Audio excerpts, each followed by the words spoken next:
নমস্কার বন্ধুরা, village food with কল্যাণীতে আপনাদের সবাইকে স্বাগত জানাই।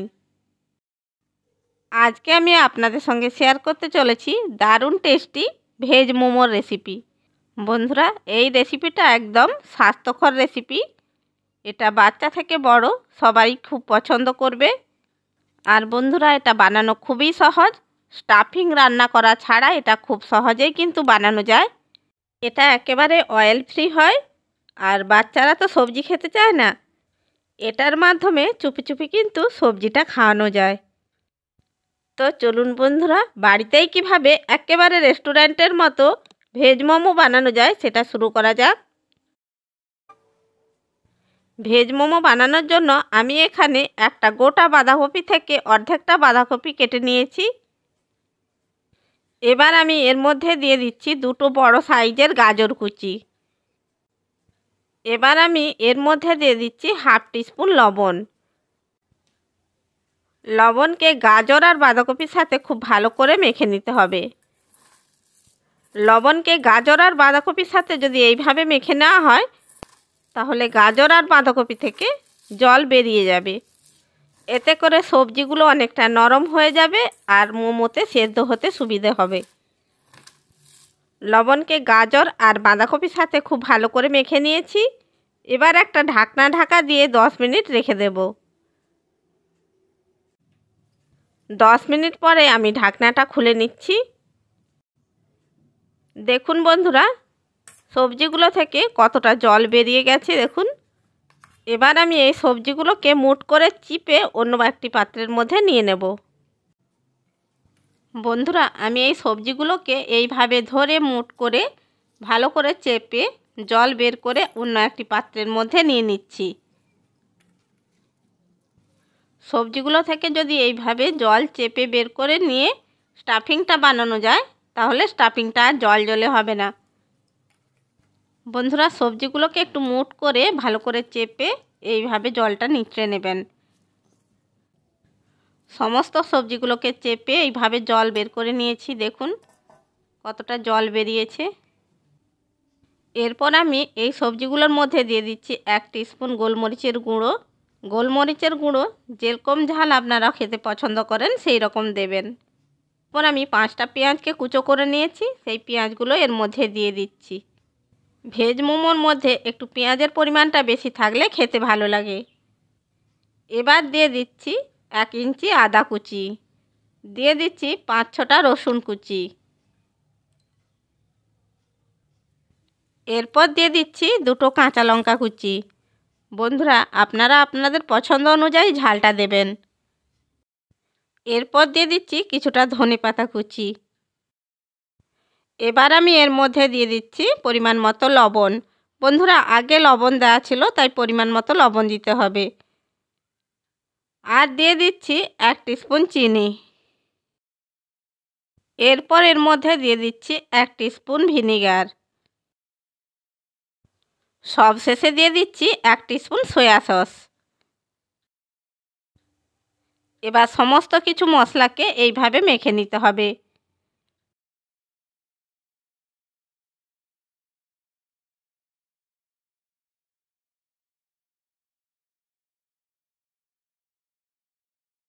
দেখুন বন্ধুরা, আমি সমস্ত কিছু মশলাকে সবজির সাথে মেখে নিয়ে মোমো স্টাফিং তৈরি করে নিয়েছি। এবার আমি মোমো বানানোর জন্য ডো তৈরি করে নেব। মোমোর ডো তৈরি করে নেওয়ার জন্য আমি একটি পাত্রের মধ্যে নিয়ে নিচ্ছি 2 কাপ ময়দা।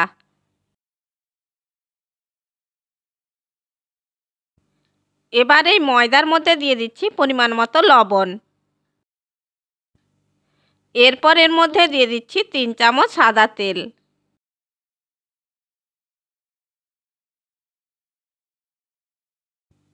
তেলকে ময়দার সাথে খুব ভালো করে মিশিয়ে নিতে হবে।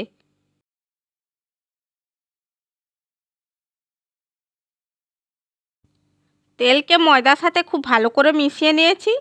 এবার অল্প অল্প করে জল দিয়ে একটা শক্ত ডো তৈরি করে নেব।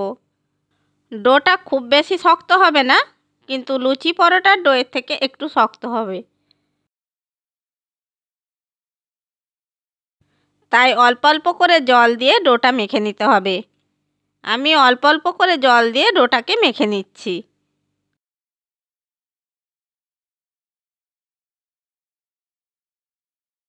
দেখুন বন্ধুরা, অল্প অল্প করে জল দিয়ে আমি ডোটা তৈরি করে নিয়েছি। এবার হাতের মধ্যে অল্প করে তেল নিয়ে ডোয়ের গায়ে মেখে নিচ্ছি। ডোয়ের গায়ে তেলটা খুব ভালো করে মেখে নিয়েছি। এরপর একটা ঢাকা দিয়ে ডোটাকে 10 মিনিটের জন্য রেস্টে রেখে দিচ্ছি। 10 মিনিট পরে পাত্রের ঢাকনা খুলে নিচ্ছি। এবার ডোটাকে একটু হালকা করে মেখে নিয়ে এই ডো থেকে আমি লেচি কেটে নেব।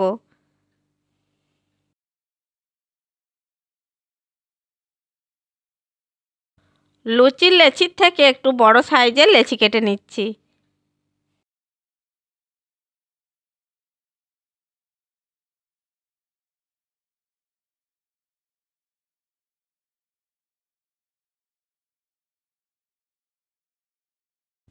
দেখুন বন্ধুরা, আমি ডো থেকে সমস্ত লেচি কেটে নিয়েছি।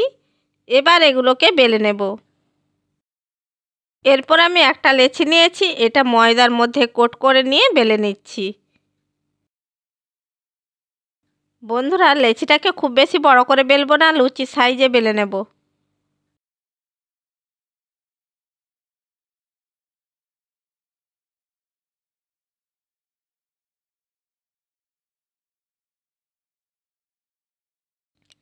লেচিটাকে আমি বেলে নিয়েছি। এরপর এর মধ্যে পরিমাণ মতো পুর দিয়ে দেব।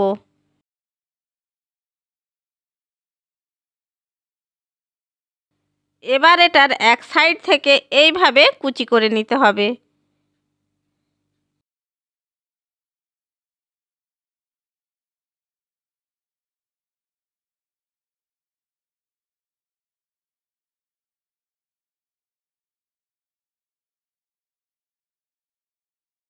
কুচি করে নেওয়ার পর এটাকে এইভাবে মুড়ে নিতে হবে।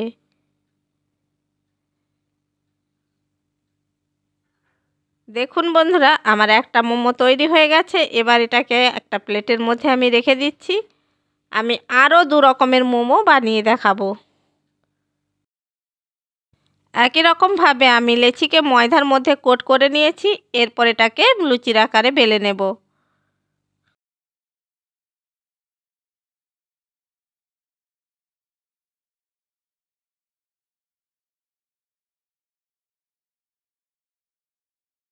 আমি আরেকটা লেচিকে বেলে নিয়েছি।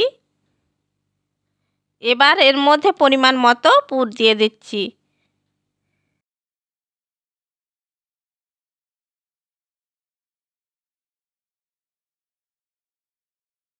এরপর বন্ধুরা, একটা অংশ ধরে এইভাবে মুড়ে নিতে হবে। এক পাট এই দিকে মুড়তে হবে, আরেক পাট ওই দিকে মুড়তে হবে। এইভাবে কুচি কুচি করে মুড়ে নিতে হবে।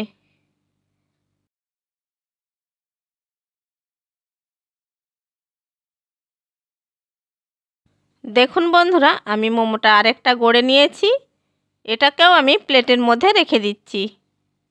একই রকমভাবে আমি আরেকটা মোমো গড়ে দেখাচ্ছি। আমি আরেকটা লেচিকে ময়দার মধ্যে কোট করে প্রথমে বেলে নিচ্ছি। লেচিটাকে আমি লুচির মতো করে বেলে নিয়েছি। এরপর এর মধ্যে আমি পরিমাণ মতো পুর দিয়ে দিচ্ছি। এবার একটা অংশ থেকে এইভাবে কুচি করে যেতে হবে।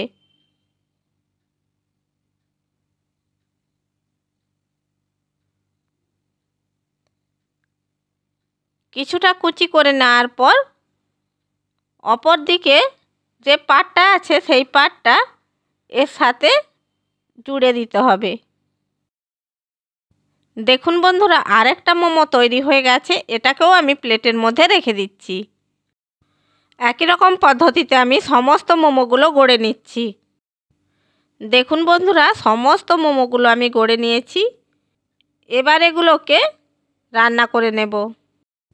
মোমোগুলোকে স্টিমে কুক করে নেওয়ার জন্য আমি গ্যাসের ওপরে কড়াই বসিয়ে দিয়েছি। এর মধ্যে দিয়ে দিয়েছি কিছুটা জল, আর এর ওপরে ঝাঁঝরি থালা আমি বসিয়ে দিয়েছি। এবার এই ঝাঁঝরি থালার মধ্যে একটু তেল ব্রাশ করে দিচ্ছি। বন্ধুরা, ঝাঁঝরি থালার মধ্যে শুধু একবার তেল ব্রাশ করলেই হবে, বারে বারে করার দরকার নেই। ঝাঁঝরি থালার মধ্যে তেল ব্রাশ করা হয়ে গেছে। এবার আমি ঢাকা দিয়ে জলটাকে একটু ফুটতে দেব। জল ফুটতে শুরু করেছে, কড়াইয়ের ঢাকনাটা খুলে নিচ্ছি। এবার আমি যে মোমোগুলো তৈরি করে রেখেছি সেগুলো এর মধ্যে দিয়ে দিচ্ছি। যতগুলো মোমো ঝাঁঝরি থালার মধ্যে ধরবে আমি ততগুলো মোমো এর মধ্যে দেব। একসাথে সব মোমো দেওয়া যাবে না। বাকি মোমোগুলোকেও আমি 2 দফা 3 দফা ধরে সেদ্ধ করে নেব। বন্ধুরা, আমি 6টা মোমো এর মধ্যে দিয়ে দিয়েছি। এবার কড়াইয়ের ঢাকা দিয়ে এটাকে 10 থেকে 15 মিনিট রান্না করে নিতে হবে। 10 মিনিট পরে কড়াইয়ের ঢাকনা খুলে নিচ্ছি। মোমোগুলো আমাদের রান্না হয়ে গেছে। এবার আমি এই মোমোগুলোকে তুলে নিচ্ছি।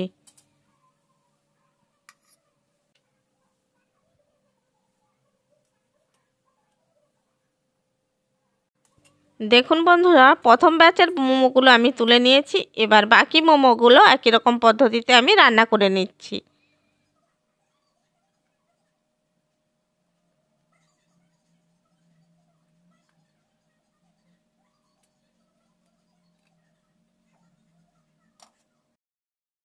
দেখুন বন্ধুরা, সমস্ত মোমোগুলো আমার রান্না করে নেওয়া হয়ে গেছে। এবার আমি এগুলোকে একটি প্লেটের মধ্যে সিজওয়ান সসের সঙ্গে সার্ভ করে নিয়েছি। এরপর আমি একটি মোমো ছিঁড়ে দেখাচ্ছি। দেখুন বন্ধুরা, কতটা সুন্দর হয়েছে। তাহলে দেখলেন তো বন্ধুরা, কত সহজে তৈরি হয়ে গেল হেলদি টেস্টি ভেজ মোমো। বন্ধুরা, আপনারাও বাড়িতে ভেজ মোমো বানিয়ে ফেলুন। আশা করি বন্ধুরা আমার এই ভেজ মোমোর রেসিপিটা আপনাদের ভালো লেগে থাকবে। রেসিপিটা ভালো লেগে থাকলে লাইক করবেন, শেয়ার করবেন আর কমেন্ট বক্সে আপনাদের মূল্যবান মতামত জানাবেন। আর এই রকম আরও নানা রকমের রেসিপি পাওয়ার জন্য আমার চ্যানেলটিকে সাবস্ক্রাইব করে বেল আইকনটি প্রেস করে দেবেন। তাহলে বন্ধুরা যখনই আমি ভিডিও ছাড়ব নোটিফিকেশানটা সবার আগে আপনার কাছে পৌঁছে যাবে। চ্যানেলে যদি নতুন বন্ধু হয়ে থাকেন চ্যানেলটিকে সাবস্ক্রাইব করার জন্য অনুরোধ রইল। ভালো থাকবেন, সুস্থ থাকবেন। আবার দেখা হবে অন্য কোনো ভিডিও নিয়ে। ধন্যবাদ।